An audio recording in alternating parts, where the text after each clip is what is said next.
What is up, guys? It's CJ here, and today we are doing another trade review today here on ASTER.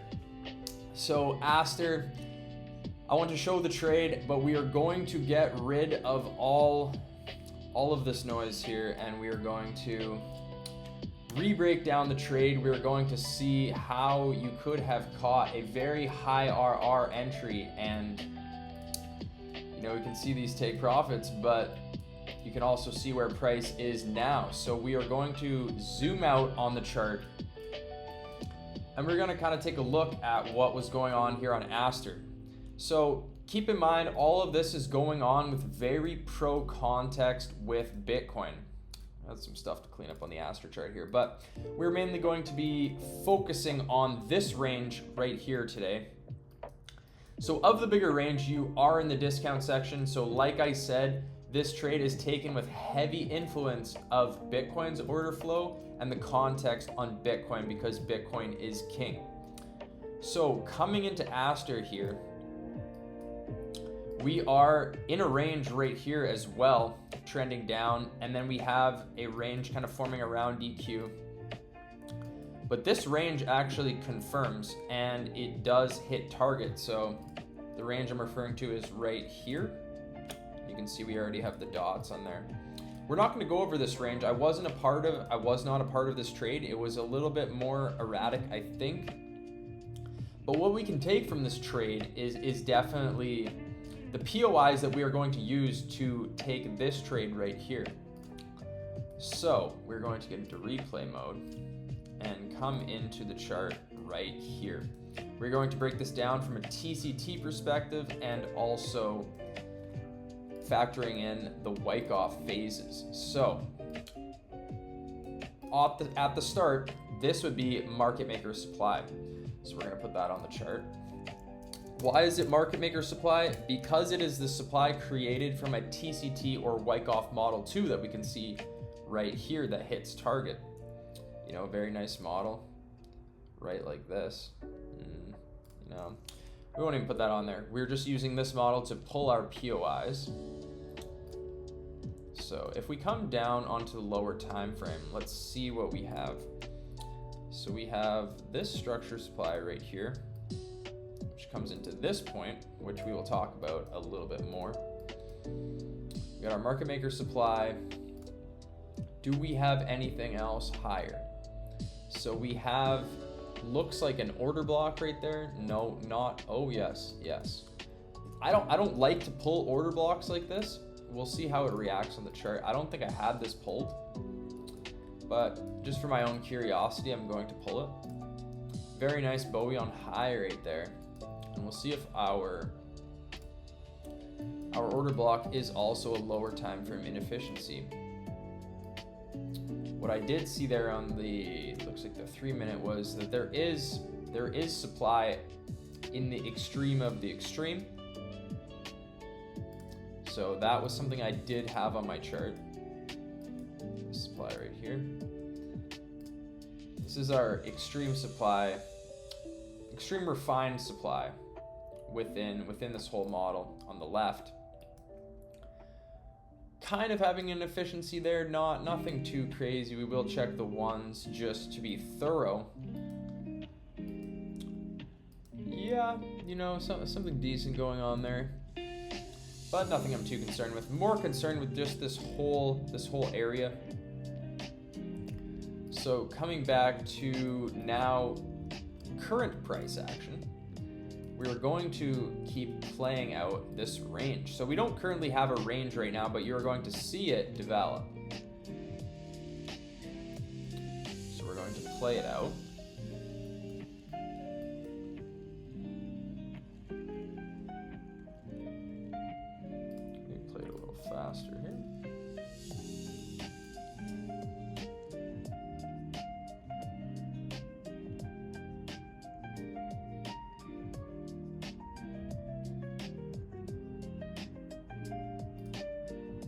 So before we get into it, what else can we see here? We're getting, so SFP right here, you're getting this break of structure back to bearish right here. And we know that if you study TCT, that you can get that fake break to create a range. So order flow is already now pointing down. Any moves above this point, because we do have liquidity above here, can be looked at from a manipulation standpoint that we're going to go lower. We also have this naked low right here, where, get that on there, yeah. So we're just building sell side liquidity after completing the technical target of this Model 2. Then we get that breaker structure back to bearish, and we're going to keep playing out the range. There you take that high once more, and we'll stop it right there. So coming into our supply level, we now can see that we have a range that we can pull like this. So we had that breaker structure, and now some of the Wyckoff phases become a little bit more clear. So if we are looking at this from a Wyckoff phase standpoint, here we can have our PSY, because this is the first supply that we come into. And then we have our buying climax right into market maker supply. Right like that, which is our range high that delivers that breaker structure. This is a little darker. Also have this above the range as well as our extreme of the extreme. But we're going to see, because I was looking for Model 1s, but I was also looking for Model 2s. So we'll put our dots on here, and then we get that deviation 1, which is also from a Wyckoff standpoint, our UTB. UT in phase B, which is deviation 1 of the range, coming right into refined market maker supply. So we know that low is there. We have now a higher probability ranging environment. Like I said, we don't have the highest probability from a greater context, but we are trading this with heavy context from Bitcoin. So if we play this out, what can we see here? So we immediately, did we have any supply up here after our first deviation? Let's see. You do. You have this supply right here.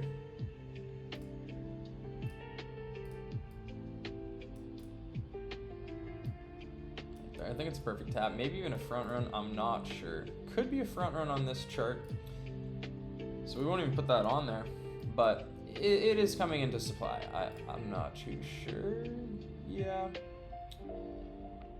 I don't know. It was very close. It was very close. Definitely taking extreme liquidity right here. So I believe that was the point I had on the chart, was this extreme liquidity right here. So either way, can take extreme supply or extreme liquidity. Very close either way. But what's interesting after we get that is that we set up a very, very nice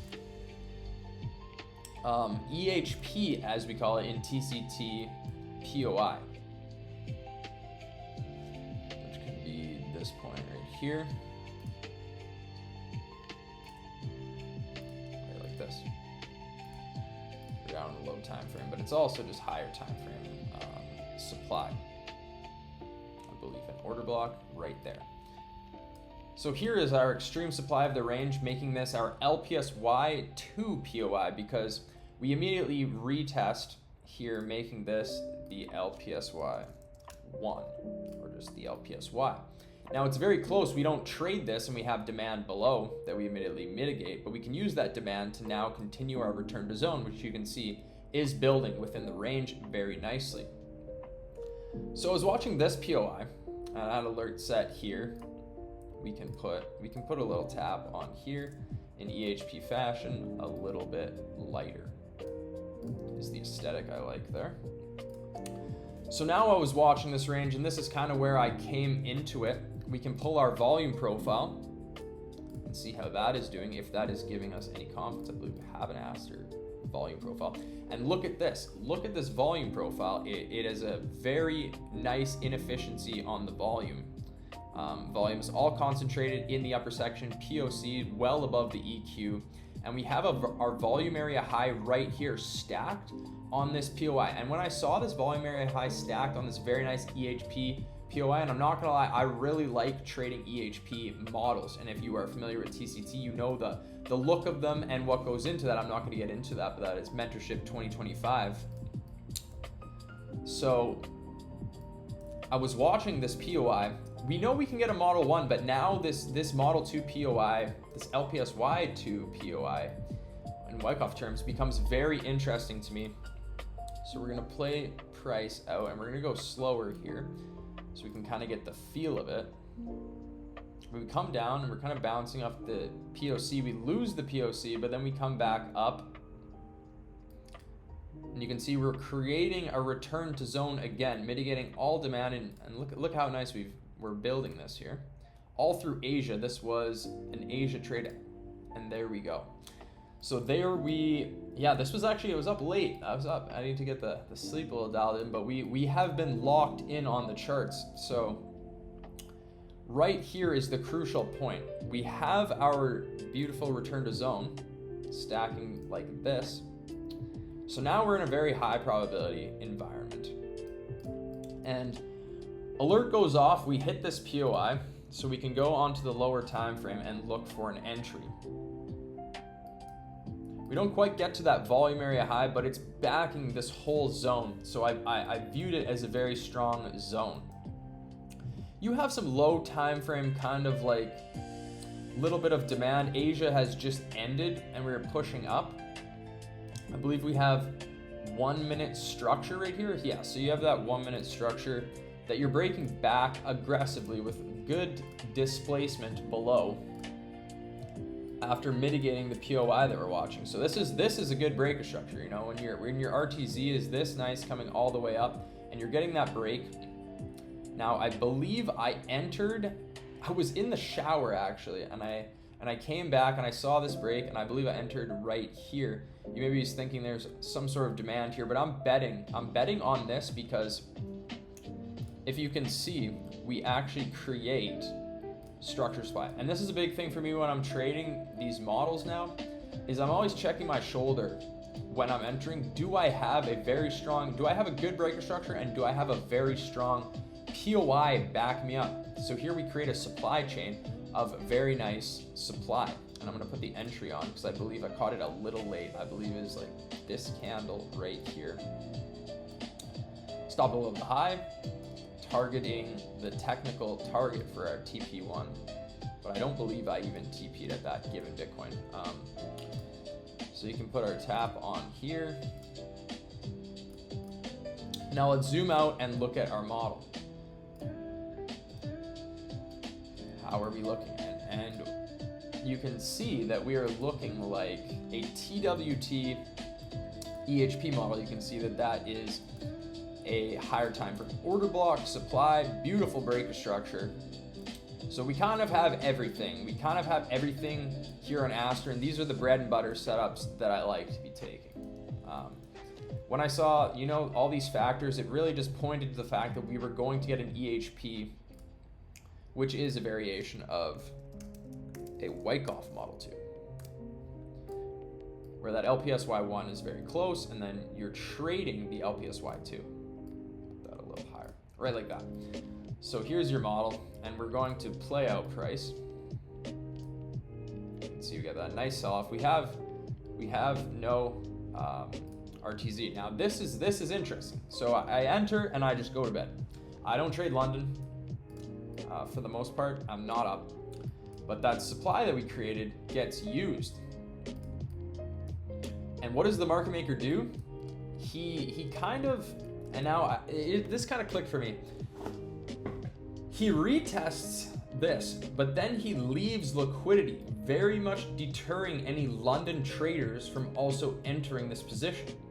I'm only seeing it in hindsight. I don't know why. I'm theorizing that ASTER only wanted to give the EHP entry to the people who took it on the original break. The retest is very sketchy, and it leaves liquidity, potentially deterring traders from taking it, and then London sells off aggressively, and we kind of keep playing out our model.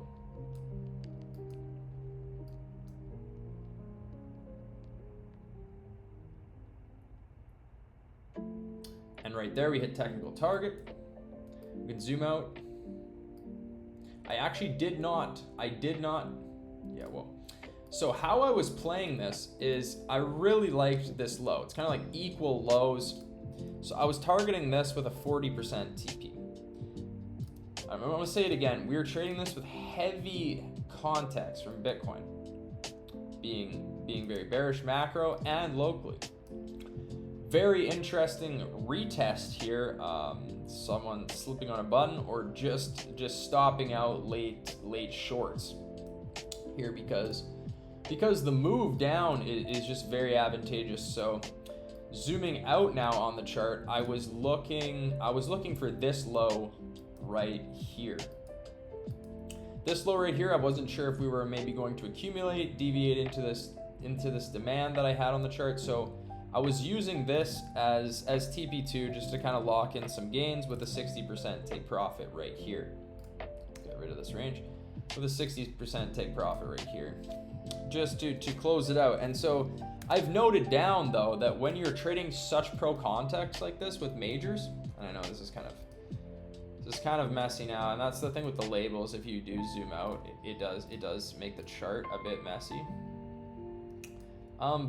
But I really like it for this phase in my learning of the game. So I was 40% take profit right here, 60% take profit right there. So, you know, if you extend that down, you're rocking like a very high RR trade even to that low, which can be a magnet because these are just lows. So we're going to get back into the model here and kind of see what happens.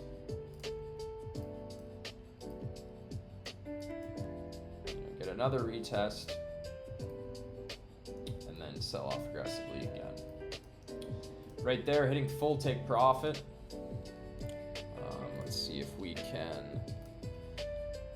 we can get something nice here. Right here. Oh, that's not the one. This is the one. Beautiful, beautiful.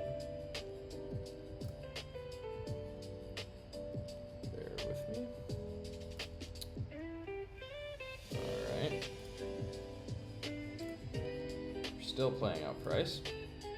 Pause that for a second. We wanted to get the aesthetics here. There we go.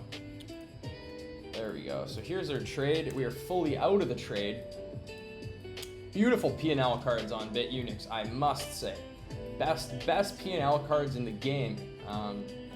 Whoever is at Mexi that changed their P&L cards should be fired, and whoever is at BitUnix making these aesthetic P&L cards, give that guy a raise. So short on ASTER here, very beautiful. I think we realizing 10 RR on this short.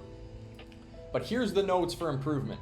When you're trading such pro context, we were playing out price there while we were trying to get the P&L card. Look where price is now. You know, even just leaving a small runner just to kind of see, maybe even holding this till Bitcoin hits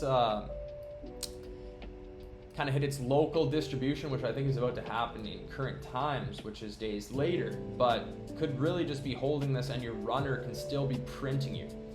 So that's something I have noted down when you do find yourself in such pro context with this, but this was the trade right here, and you know, and I'm happy with it. I'm happy how it turned out. Not going to, no regrets on this one, but all right, guys, that will conclude our trade review on an EHP, a TCT EHP model on ASTER. I've been CJ, and I will see you in the next one. Peace, guys.